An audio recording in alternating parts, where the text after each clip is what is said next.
Ladies and gentlemen, it's my privilege to introduce the messenger lecturer, Professor Richard P. Feynman of the California Institute of Technology. Professor Feynman is a distinguished theoretical physicist, and he's done much to bring order out of the confusion which has marked much of the spectacular development in physics during the post-war period. Among his honors and awards, I will mention only the Albert Einstein Award in 1954. This is an award which is made every third year and which includes a gold medal and a substantial sum of money. Professor Feynman did his undergraduate work at MIT and his graduate work at Princeton. He worked on the Manhattan Project at Princeton and later at Los Alamos. He was appointed an assistant professor here at Cornell in 1944, although he did not assume residence until the end of the war. I thought it might be interesting to see what was said about him when he was appointed at Cornell, so I searched the minutes of our Board of Trustees, and there's absolutely no record of his appointment. There are, however, some 20 references to leaves of absence, salary, and promotions. One reference interested me especially. On July 31, 1945, the chairman of the physics department wrote the dean of the Arts College stating that Dr. Feynman is an outstanding teacher and investigator, the equal of whom develops infrequently. The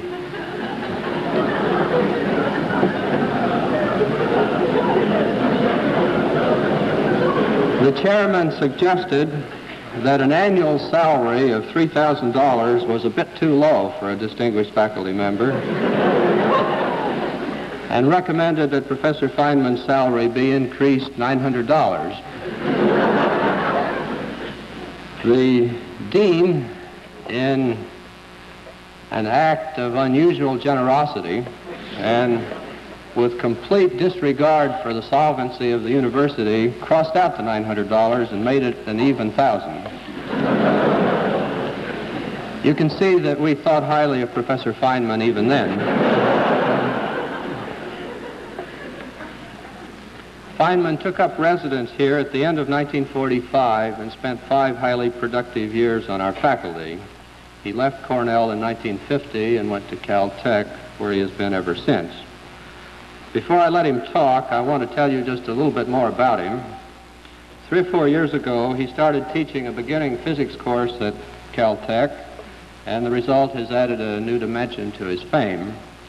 His lectures are now published in 2 volumes, and they represent a refreshing approach to the subject.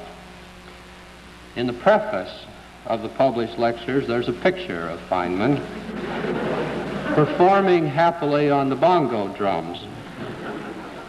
My Caltech friends tell me that he sometimes drops in on the Los Angeles night spots and takes over the work of the drummer, but Professor Feynman tells me that that's not so. Another of his specialties is safe cracking. One legend says that he once opened a locked safe in a secret establishment, removed a secret document, and left a note saying, "Guess who?" I could tell you about the time that he learned Spanish before he went to give a series of lectures in Brazil, but I won't.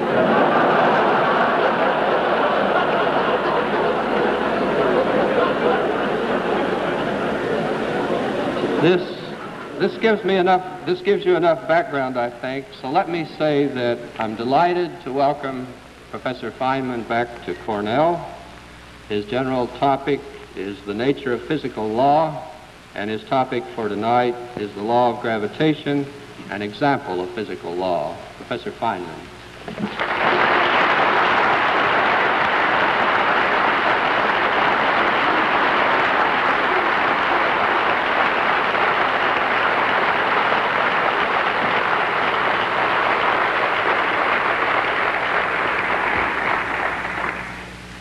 It's odd, but in the infrequent occasions when I've been called upon in a formal place to play the bongo drums, the introducer never seems to find it necessary to mention that I also do theoretical physics.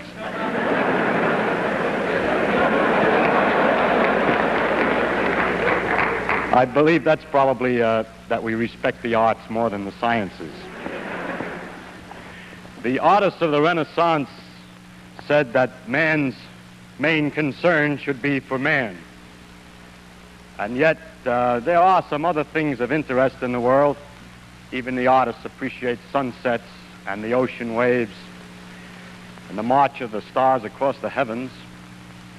And there is some reason then to talk of other things sometimes. As we look into these things, we get an aesthetic pleasure from them directly on observation. But there's also a rhythm and a pattern between the phenomena of nature, which isn't apparent to the eye, but only to the eye of analysis. And it's these rhythms and patterns which we call physical laws. What I want to talk about in this series of lectures is the general characteristics of these physical laws. That's even another level, if you will, of higher generality over the laws themselves. And it's really, what I'm talking about is nature as seen as a result of detailed analysis. But only the most overall general qualities of nature is what I mainly wish to speak about. Now, such a topic has a tendency to become too philosophical because it becomes so general that a person talks in such generalities that everybody can understand him, and it's considered to be some deep philosophy. However, I would like to be rather more special, and I would like to be understood in an honest way rather than in a vague way to some extent. And so, if you don't mind, I'm going to try to give, instead of only the generalities, in this first lecture, an example of physical law, so that you have at least one example of the things about which I'm speaking generally. In this way, I can use this example again and again to give an instance to make a reality out of something which would otherwise be too abstract. Now, I've chosen for my special example of physical law to tell you about the theory of gravitation, or the phenomena of gravity. Why I chose gravity, I don't know. Whatever I chose, you would have asked the same question. Actually, it was one of the first great laws to be discovered, and it has an interesting history. You may say, yes, but then it's old hat. I would like to hear something about science, more modern science. More recent, perhaps, but not more modern. Modern science is exactly in the same tradition as the discoveries of the law of gravitation. It is only more recent discoveries that we would be talking about. And so I do not feel at all bad about telling you of the law of gravitation, because I am, in describing its history and the methods, the character of its discovery and its quality, talking about modern science, completely modern. This law has been called the greatest generalization achieved by the human mind. And you can get already from my introduction, I'm more interested not so much in the human mind as in the marvel of nature who can obey such an elegant and simple law as this law of gravitation. So our main concentration will not be on how clever we are to have found it all out, but on how clever she is to pay attention to it. Now, what is this law of gravitation that we're going to talk about? The law is that two bodies or bodies exert a force upon each other, which is inversely as the square of the distance between them and varies directly as the product of their masses. And mathematically, we can write that great law down in the formula, some kind of a constant times the product of the two masses divided by the square of the distance. Now, if I add the remark that a body reacts to a force by accelerating or by changing its velocity every second to an extent inversely as its mass. It reacts, it changes velocity more if the mass is lower and so on, inversely as the mass. Then I have said everything about the law of gravitation that needs to be said. Everything else is a consequence, a mathematical consequence of those two things that I said. That's a remarkable enough phenomenon in itself that the next lecture will consider this in more detail. Now, I know you're not all here. I know some of you are, but you're not all mathematicians, and so you cannot all immediately see all of the consequences of these two remarks. And so what I would like to do in this lecture is to briefly tell you the story of the discovery, tell you what some of the consequences are, what the effect of this discovery had on the history of science, what kinds of mysteries such a law entails, something about the refinements made by Einstein, and possibly the relation to other laws of physics. The history of the thing, briefly, is this, that the ancients first observed the way the planets seemed to move about in the sky and concluded that they all went around, along with the Earth, went around the sun. This discovery was later made independently by Copernicus after they had forgotten that, people had forgotten that it had already been made. Now, the next question that came up to study was exactly how do they go around the sun? That is, exactly what kind of motion? Do they go with the sun at the center of a circle, or do they go in some other kind of a curve? How fast do they move, and so on? And this discovery took a longer to make. The times after Copernicus were times in which there were great debates about whether the planets in fact went around the sun along with the Earth, or whether the Earth was at the center of the universe, and so on. And there were considerable arguments about this. When a man named Tycho Brahe got an idea of a way of answering the question, he thought that it might perhaps be a good idea to look very, very carefully and to record where the planets actually appear in the sky, and then the alternative theories might be distinguished from one another. This is the key of modern science and is the beginning of the true understanding of nature, this idea that to look at the thing, to record the details, and to hope that in the information thus obtained may lie a clue to one or another of a possible theoretical interpretations. So Tycho, who was a rich man and owned, I believe, an island near Copenhagen, outfitted his island with great brass circles and special observing positions, situation chairs that you could look through little holes, and recorded night after night the position of the planets. It's only through such hard work that we can find out anything. When all these data were collected, they came into the hands of Kepler, who then tried to analyze what kinds of motions the planets made around the sun. And he did this by a method of trial and error. At one stage he thought he had it. He figured out that they went around the sun in circles with the sun off center, and noticed that one planet, I think it was Mars, but I don't know, was 8 minutes of arc off, and he decided that this was too big for Tycho Brahe to have made an error, and that this was not the right answer. So because of the precision of experiments, he was able to proceed and to go on to another trial, and found, in fact, ultimately this. 3 things. First, that the planets went in ellipses around the sun, with the sun as the focus. An ellipse is a curve all artists know about because it's a foreshortened circle, or children know about because somebody told them that if you take a string and tie it to 2 tacks and put a pencil in there, it'll make an ellipse. These 2 tacks are the foci, and if the sun is here, the shape of the orbit of a planet around the sun is one of these curves. The next question is, and going around the ellipse, how does it go? Does it go faster when it's near the sun, slower when it's further from the sun, and so on? We take away the other focus, we have the sun then and the planet going around. And Kepler found the answer to this too.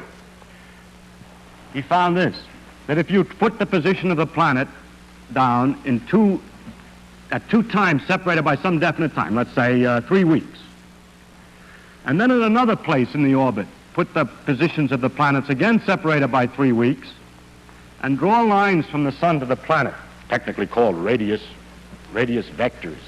Anyway, lines from the sun to the planet, then the area that's enclosed in the orbit of the planet and the 2 lines that are separated by the planet's position 3 weeks apart is the same no matter what part of the orbit the thing is on. So that it has to go faster when it's closer in order to get the same area as it goes slower when it's further away, and in this precise manner. Some several years later, he found the 3rd rule, and that had not to do with the exactly motion of a single planet around the sun, but related the various planets to each other. And it said that the times that it took the planet to go all the way around was related to the size of the orbit. and that the times went as the square root of the cube of the size of the orbit, and for the size of the orbit is the diameter all the way across the biggest distance on the ellipse. So he has these three laws, which are summarized by saying it's an ellipse, and that equal areas are swept in equal times, and that the time to go around varies as a 3/2 power of the size, the square root of the cube of the size. So there's three laws of Kepler, which is a very complete description of the motion of the planets around the sun. The next question was, what makes them go around? Well, how can we understand this in more detail? Or is there anything else to say? In the meantime, Galileo was investigating the laws of motion. Incidentally, at the time of Kepler, the problem of what drove the planets around the sun was answered by some people by saying that there were angels behind here beating their wings and pushing the planet along around orbit. As we'll see, that answer is not very far from the truth. The only difference is that the angels sit in a different direction and the wings go in a different direction.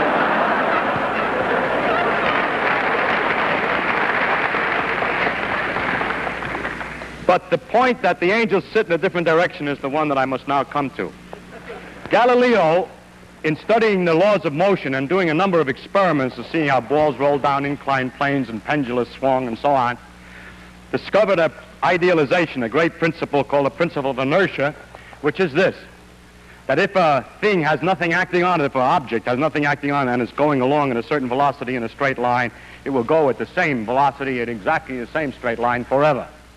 Unbelievable though that may sound to anybody who has tried to make a ball roll forever, the idealization is correct, and that if there were no influences acting, such as the friction on the floor and so on, the thing would go at a uniform speed forever.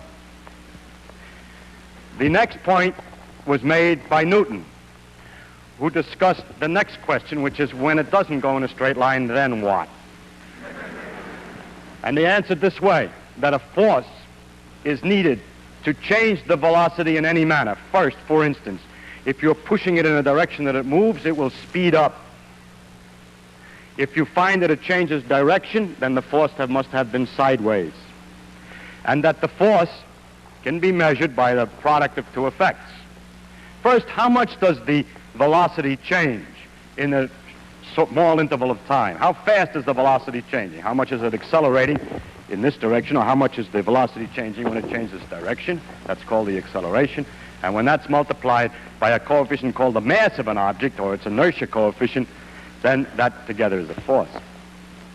One can measure for instance, if one has a stone on the end of a string and swings it in a circle over his head, then one can measure, when one finds one has to pull, the reason is that the speed of the velocity, the speed is not changing as it goes around the circle, but it's changing its direction, so there must be perpetually an in-pulling force, and this is proportional to the mass, so that if we were to take two different objects, first swing one, and then swing another one at the same speed around the head and measure the force in the second one, that second one, the new force is bigger than the other force in the proportion that the masses are different. This is a way of measuring the masses, by how hard it is to change the speed.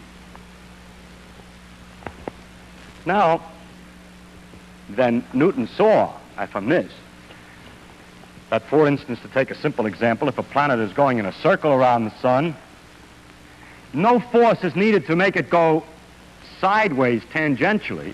If there were no force at all on it, it would have just keep coasting this way. But actually, the planet doesn't keep coasting this way, but finds itself later not out here where it would go if there were no force at all, but further down toward the sun. In other words, its velocity, its motion, has been deflected toward the sun. So what the angels have to do is to beat their wings in toward the sun all the time, that the motion to keep it going in a straight line has no known reason. The reason why things coast forever has never been found out. The law of inertia is no known origin. So the angels don't exist, but the continuation of the motion does. But in order to obtain the falling operation, we do need a force. So became apparent that the origin of that the force was toward the sun. As a matter of fact, Newton was able to demonstrate that the statement that equal areas are swept in equal times was a direct consequence of the simple idea that all of the changes in velocity are directed exactly to the sun, even in the elliptical case. And maybe I'll have time next time to show you how that works in detail. So from this law, he would confirm the idea that the force is toward the sun. And from knowing how the periods of the different planets vary with the distance away from the sun, it's possible to determine how that force must weaken at different distances, and he was able to determine that the force must vary inversely as the square of the distance. Now, so far, he hasn't said anything. Yes, because he only said two things which Kepler said in a different language. One is exactly equivalent to the statement that the force is toward the sun, and the other is exactly equivalent to the statement that the law is inversely as the square of the distance. But people had seen in telescopes the Jupiter's satellites going around Jupiter, and it looked like a little solar system, so the satellites were attracted to Jupiter. And the moon is attracted to the Earth, and this goes around the Earth, is attracted the same way. So it looks like everything's attracted to everything else. And so the next statement was to generalize this and to say that every object attracts every other object. If so, the Earth must be pulling on the moon, just as the sun pulls on the planet. But it's known that the Earth pulls on things because you're all sitting tightly in your seats in spite of your desires to float out of the hall at this time. The pull for objects on the Earth was well known in the phenomenon of gravitation. And it was Newton's idea then that maybe the gravitation which held the moon in the orbit also applied, was the same gravitation that pulled the objects toward the Earth. Now, it is easy to figure out how far the moon falls in 1 second. Because if it went in a straight line, you know the size of the orbit, you know it takes a month to go around, and if you figure out how far it goes in 1 second, you can figure out how far the circle of the moon's orbit has fallen below the straight line that it would have been in if it didn't go the way it does go. And this distance is 1/20th of an inch. Now, the moon is 60 times as far away from the Earth's center than we are. We're 4,000 miles away from the center, and the moon is 240,000 miles away from the center. So if the law of inverse square is right, an object at the Earth's surface should fall in 1 second by 1/20th of an inch times 3,600, being the square of 60, because the force has been weakened by 60 times 60 for the inverse square law in getting out there to the moon. And if you multiply a 20th of an inch by 3,600, you get about 16 feet. And lo, it is known already from Galileo's measurements that things fell in 1 second on the Earth's surface by 16 feet. So this meant, you see, that he was on the right track. There was no going back now. Because a new fact that was completely independent previously, which is the period of the moon's orbit and its distance from the Earth, was connected to another fact, which is how long it takes something to fall in 1 second.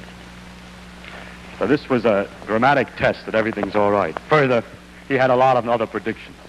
He was able to calculate what the shape of the orbit should be if the law were the inverse square, and found indeed that it was an ellipse. So he got 3 for 2, as it were. In addition, a number of new phenomena had their obvious explanations. One was the tides. The tides were due to the pull of the moon on the Earth. This had sometimes been thought of before, with the difficulty that if it's the pull of the moon on the Earth being here, the water's being pulled up to the moon, then there would only be one tide a day where that bump of water is under the moon. But actually, you know, there are tides every 12 hours roughly, and that's 2 tides a day. But there was also another school of thought that had a different conclusion. Their theory was that it was the Earth that was pulled by the moon away from the water.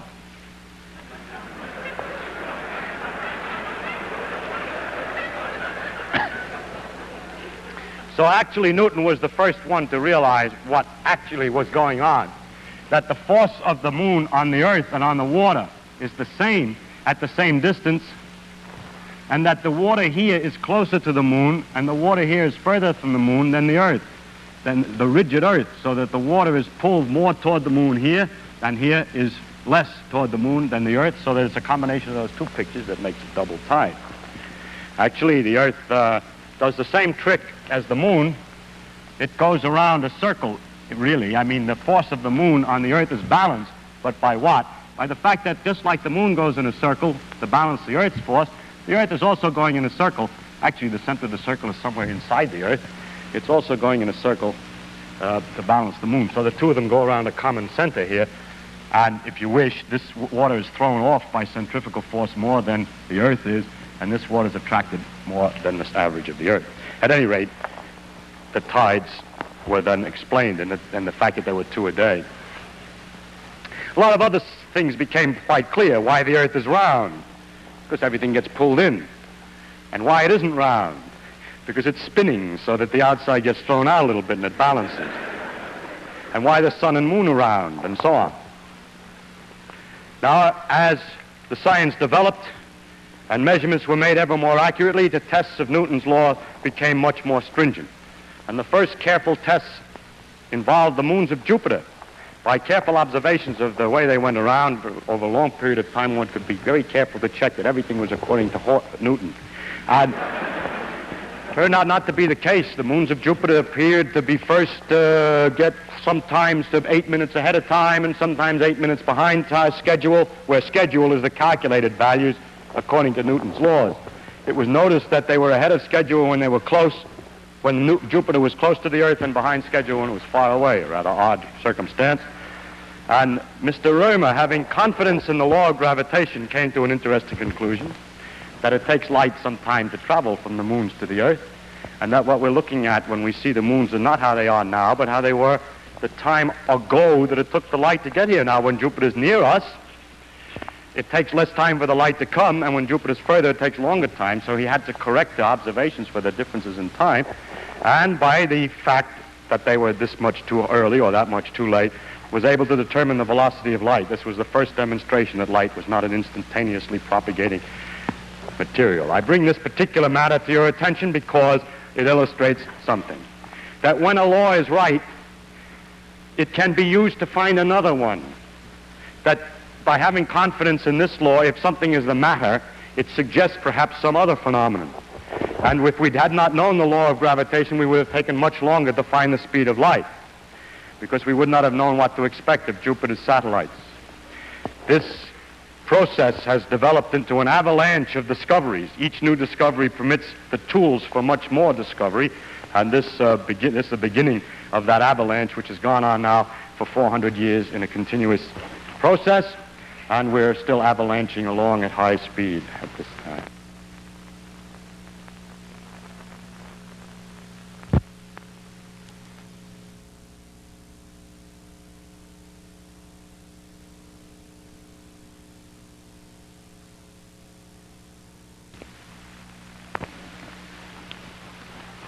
Another problem came up. The planets shouldn't really go in ellipses because, according to Newton's laws, they're not attracted only by the sun, but also they pull on each other a little bit, only a little bit, but a little bit is something, and will alter the motion a little bit. So Jupiter, Saturn, and Uranus were big planets that were known, and the calculations were made as to how slightly different than the perfect ellipses of Kepler the planets ought to be going, Jupiter, Saturn, and Uranus, by the pull of one on each other. And when they were finished, the calculations, and the observations, it was noticed that Jupiter and Saturn went according to the calculations, but that Uranus was doing something funny. Another opportunity for Newton's laws to be found wanting, but courage. Two men, both who made these calculations, Adams and Leverrier, independently and at almost exactly the same time, proposed that the motions of Uranus were due to an unseen as yet new planet. And they wrote letters to their respective observatories telling them to look. Turn your telescope and look there and you'll find a planet. How absurd, said one of the observatories, that some guy sitting with pieces of paper and pencils can tell us where we'd look to find something new planet. And the other observatory was more, the administration was different. And they found the Neptune. More recently, in the beginning of the 20th century, it became apparent that the motion of the planet Mercury was not exactly right. And this caused a lot of trouble and had no explanation until a modification of Newton's. This did show ultimately that Newton's laws were slightly off and that they had to be modified. I will not discuss the modification in detail. It was made by Einstein. Now the question is, how far does this law extend? Does it extend outside the solar system? And so I show on the first slide evidence that the law of gravitation is on a wider scale than just the solar system. Here is a series of 3 pictures of a so-called double star. There's a third star, fortunately, in the picture, so you can see that they're really turning around and that nobody just simply turned the frames of the pictures around, which is easy to do on astronomical pictures. But the stars are actually going around. And by watching these things and plotting the orbit, you see the orbit that they make on the next slide. It's evident that they're attracting each other and that they're going around in an ellipse. According to the way expected, these are a succession of pictures going for all these different periods of time. I think, yes, it goes around this way. And they didn't see it well when it was too close, and here it is in 1905. My slide is very old. It's gone around maybe once more since. And you'll be happy except when you notice, if you have noticed already, that the center is not in a focus of the ellipse, but it's quite a bit off. So something's the matter with the law. No.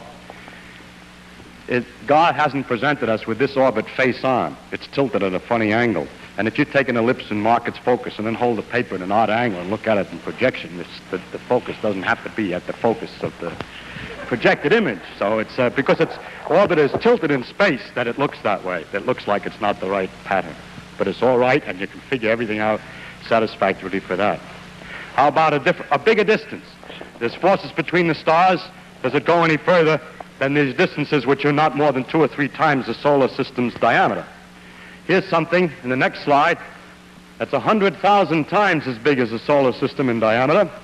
And this is a large number of stars, tremendous number of stars. This white spot is not a solid white spot. It's just because of the failure of our instruments to resolve it, but are very, very tiny dots, just like the other stars, well separated from one another, not hitting each other, each one falling through and back and forth through this great globular cluster. It's one of the most beautiful things in the sky, as good as sea waves and sunsets. And the distribution of this material, it's perfectly clear that the thing that holds this together is the gravitational attraction of the stars for each other. And the distribution of the material in the sense of how the stars peter out as you go out in distance permits one to find out roughly what the law is of force between the stars, and of course it comes out right that it is roughly the inverse square. The accuracy of these calculations and measurements is not anywhere near as careful as in the solar system. Onward, as gravity extends still further. This is a little pinpoint inside of a big galaxy, and the next slide shows a typical galaxy. And it's clear that this thing again is held together somehow, and the only candidate that's reasonable is gravitation. But when we get to this size, we haven't any way any longer to check the inverse square law. But there seems to be no doubt that these great agglomerations of stars and so these galaxies, which are 50 to 100,000 light years across, the solar system is, well, from the Earth to the Sun is only 8 light minutes. This is 100,000 light years that the gravity is extending even over these distances. And in the next slide is evidence that it extends even further. Here is what is called a cluster of galaxies. There's a galaxy here and here and here. There are galaxies here. They're all in one lump of galaxies, analogous to the cluster of stars, but this time what's clustered are those big babies that I showed you in this previous slide. Now this is as far as, it's about 1/10, or well, 100th maybe, of the size of the universe, and as far as we have any direct evidence that gravitational forces extend. So the Earth's gravitation, if we take the view, has no edge, as you may read in the newspapers, when the planet gets outside the field of the gravitation. It keeps on going ever weaker and weaker, inversely as the square of the distance, dividing by 4 each time you're twice as far away, until it mingles with the strong fields and gets lost in the confusion of the strong fields of other stars, but altogether with the stars in its neighborhood pulls the other stars to form the galaxy, and altogether they pull on other galaxies to make a pattern, a cluster of galaxies. So the Earth's gravitational field never ends, but peters out very slowly in a precise and careful law, probably to the edges of the universe.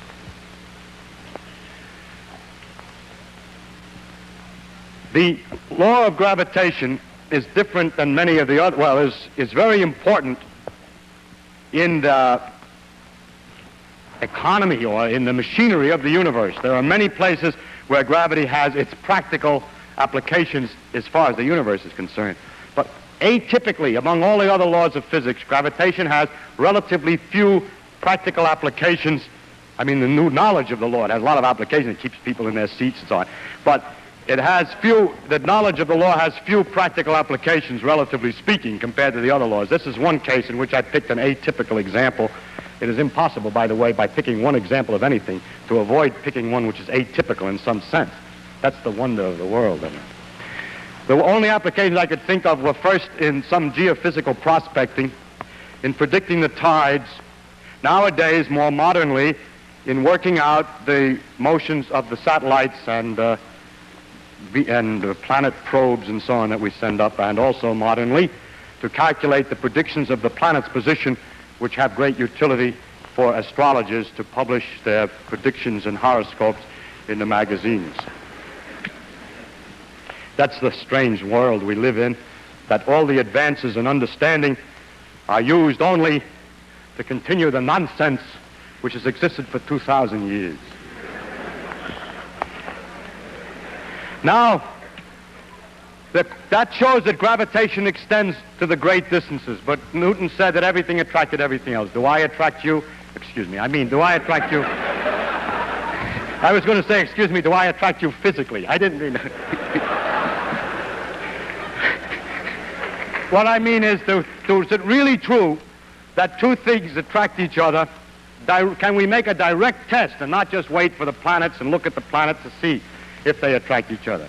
And this experiment, the direct test, was made by Cavendish on equipment which you see indicated on the next slide.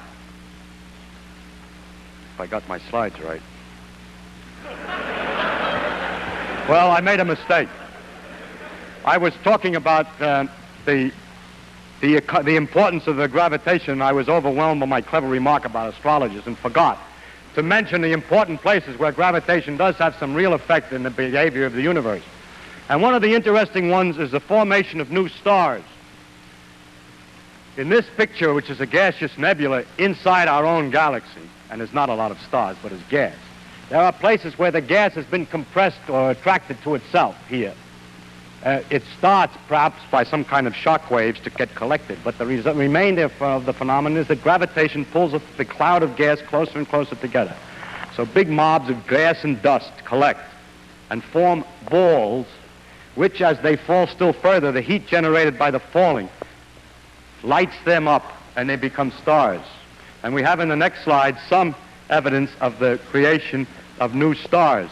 It is unfortunately harder to see than I thought it was when I looked at it before. But this is not exactly the same as this. This bump here is further out than here, and that this also has a new dot here. I have found better examples, but we're unable to produce a slide. There is one example of a star patch, a light that grew in a place within 200 days. So that when it was in the same kind of a condition of a gas cloud, when the gas collects too much together by gravitation, stars are born. And this is the beginning of new stars. So the stars belch out dirt and gases when they explode sometimes, and the dirt and gases then collect back again and make new stars. Sounds like perpetual motion. I now turn to the subject I meant to introduce, which was the experiments on the small scale to see whether things really attract each other. And I hope now that the next slide does indicate, this is the second try, Cavendish's experiment. The idea was to hang by a very, very fine quartz fiber a rod with two balls, and then put two large lead balls in the positions indicated here next to it on the side. Then, because of the attraction of the balls, there would be a slight twist of the fiber. It had to be done so delicately because the gravitational force between ordinary things is very, very tiny indeed. And there it was. And it was possible then to measure the force between these two balls. Cavendish called his experiment weighing the Earth. We're pedantic and careful today. We wouldn't let our students say that. We would have to say they're measuring the mass of the Earth. But the reason he said that is the following. By a direct experiment, he was able to measure the force and the two masses and the distance and thus determine the gravitational constant. You say, yes, but we have the same situation on the Earth. We know what the pull is, and we know what the mass of the object pulled is, and we know how far away we are, but we don't know either the mass of the Earth or the constant, but only the combination. So by measuring the constant and knowing the facts about the pull of the Earth, the mass of the Earth could be determined. So indirectly, this experiment was the first determination of how heavy or how massive is the ball on which we stand. It's a kind of an amazing achievement to find that out, and I think that's why Cavendish named his experiment that way instead of determining the constant in the gravitational equation. Weighing the Earth. He incidentally was weighing the sun and everything else at the same time, because the pull of the sun is known in the same manner. Now, one other test of the law of gravitation is very interesting, and that is the question as to whether the pull is exactly proportional to the mass. If the pull is exactly proportional to the mass and the reaction to forces, the motions induced by forces, the changes in velocity, are inversely proportional to the mass, that means that two objects of different mass will change their velocity in the same manner in a gravitational field. Or two different things, no matter what their mass, in a vacuum, will fall the same way toward the Earth. That's Galileo's old experiment from the Leaning Tower. I took my young son of 2.5 to the Leaning Tower of Pisa, and now every time a guest comes, he says, Leaning Tower. So, anyhow, it means, for example, that in a satellite, a man-made satellite, an object inside will go around the Earth in the same kind of an orbit as a satellite on the outside and thus float in the middle, apparently.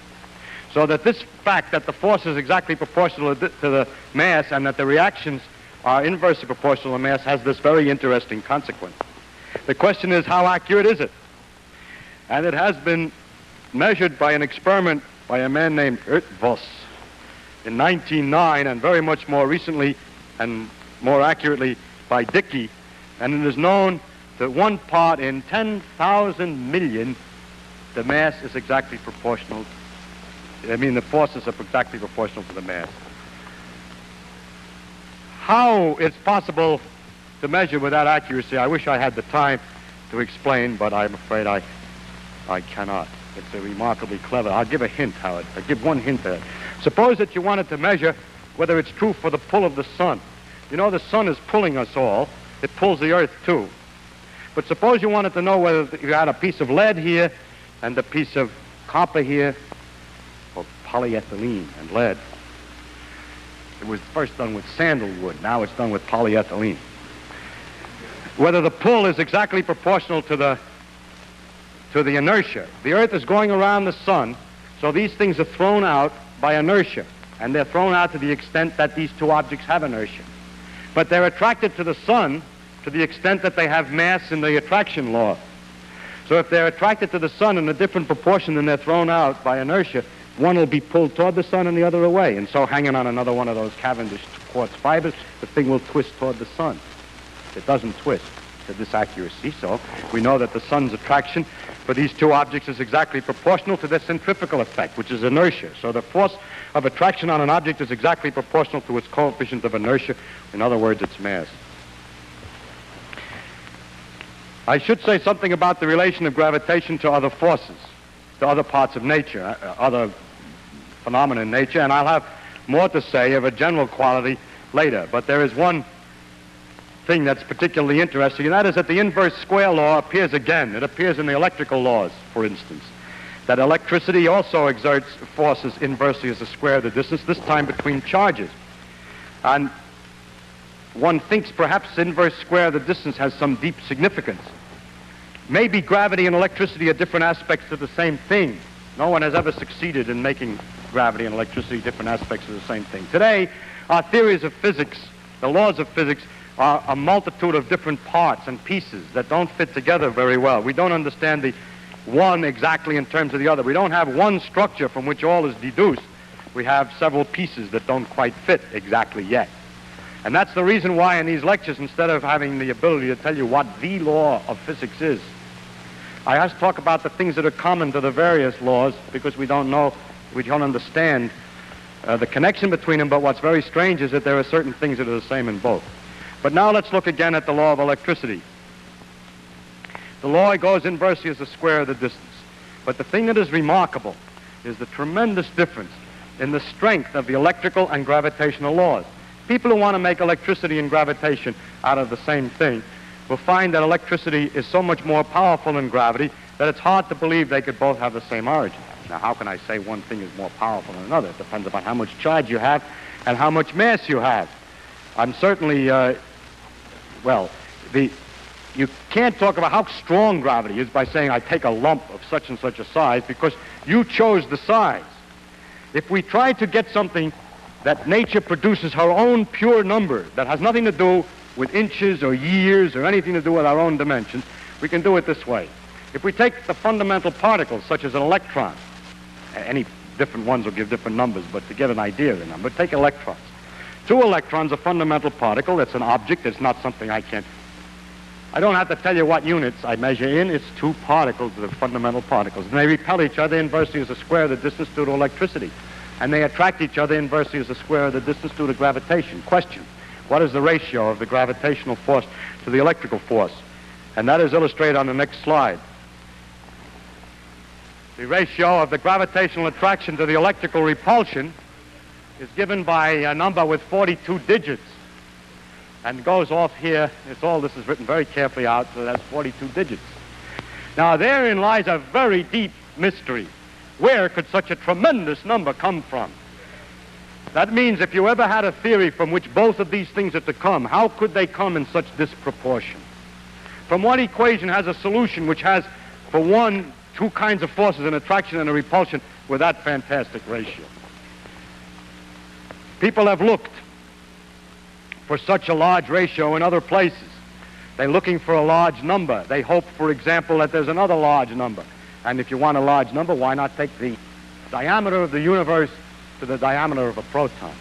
Amazingly enough, it also is a number with 42 digits. And so an interesting proposal is made that this ratio is the same as the ratio of the size of the universe to the diameter of a proton. But the universe is expanding with time. And that would mean the gravitational constant is changing with time. And although that's a possibility, there's no evidence to indicate that it's in fact true, and there are several difficulties, partial indications that it doesn't, that the gravitational constant has not changed in that way. So this tremendous number remains a mystery. I must say, to finish about the theory of gravitation, 2 more things. One is that Einstein had to modify the laws of gravitation in accordance to with his principles of relativity. One of the principles was that effects cannot occur instantaneously, while Newton's theory said that the force was instantaneous. He has to modify Newton's laws. They have very small effects, these modifications. One of them is all masses fall. Light has energy, and energy is equivalent to mass, so light should fall. And it should mean that light going near the sun is deflected. It is. And also the force of gravitation is slightly modified in his theory, so that the laws slightly change, very, very slightly, and it is just the right amount to account for the slight discrepancy that was found in the movement of Mercury. Finally, with connection to the laws of physics on a small scale, we have found that the behavior of matter on a small scale obeys laws so different, very different than things on a large scale. And so the question is, well, how does gravity look on a small scale? What is called the quantum theory of gravity? There is no quantum theory of gravity today. People have not succeeded completely in making a theory which is consistent with the uncertainty principles and the quantum mechanical principles. I'll discuss these principles in another lecture. Now, finally, you will say to me, yes, you told us what happens, but what is this gravity? Where does it come from, and what is it? Do you mean to tell me that the planet looks at the sun, sees how far it is, takes the inverse of the square of the distance, and then decides to move in accordance with that law and move. In other words, although I've stated a mathematical law, I haven't given you no clue as to the mechanism. I will discuss the possibility of doing this in the next lecture, which is the relation of mathematics to physics. But finally, in this lecture, I would like to remind, just at the end here, to emphasize some characteristics that the gravity has in common with the other laws that we have mentioned as we passed along. The first is that it's mathematical in its expression. The others are that way too. We'll discuss that next time. Second, it's not exact. Einstein had to modify it. We know it isn't quite right yet because they have to put the quantum theory in. That's the same with all our other laws. They're not exact. There's always an edge of mystery. There's always a place that we have some fiddling around to do yet. That, of course, is not a property, probably not a property. It may or may not be a property of nature, but it certainly is common with all the laws as we know them today. It may be only a lack of knowledge. But the most impressive fact is that gravity is simple. It is simple to state the principle completely and have not left any vagueness for anybody to change the ideas about. It's simple and therefore it's beautiful. It's simple in its pattern. I don't mean it's simple in its action. The motions of the various planets and the perturbations of one on another can be quite complicated to work out. Or to follow how all those stars in the globular cluster move is quite beyond our ability. It's complicated in its actions, but not in the basic pattern or the system underneath the whole thing, as that's a simple thing. That's common in all our laws. They all turn out to be simple things, although complex in their actual actions. Finally comes the universality of the gravitational law, the fact that it extends over such enormous distances. That Newton, in his mind worrying about the solar system, was able to predict what would happen in an experiment of Cavendish, where Cavendish's little model of the solar system, the two balls attracting, has to be expanded 10 million times to become the solar system. And then 10 million times expanded once again, and we find the galaxies attracting each other by exactly the same law. Nature uses only the longest threads to weave her patterns, so that each small piece of her fabric reveals the organization of the entire tapestry. Thank you.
Value has changed.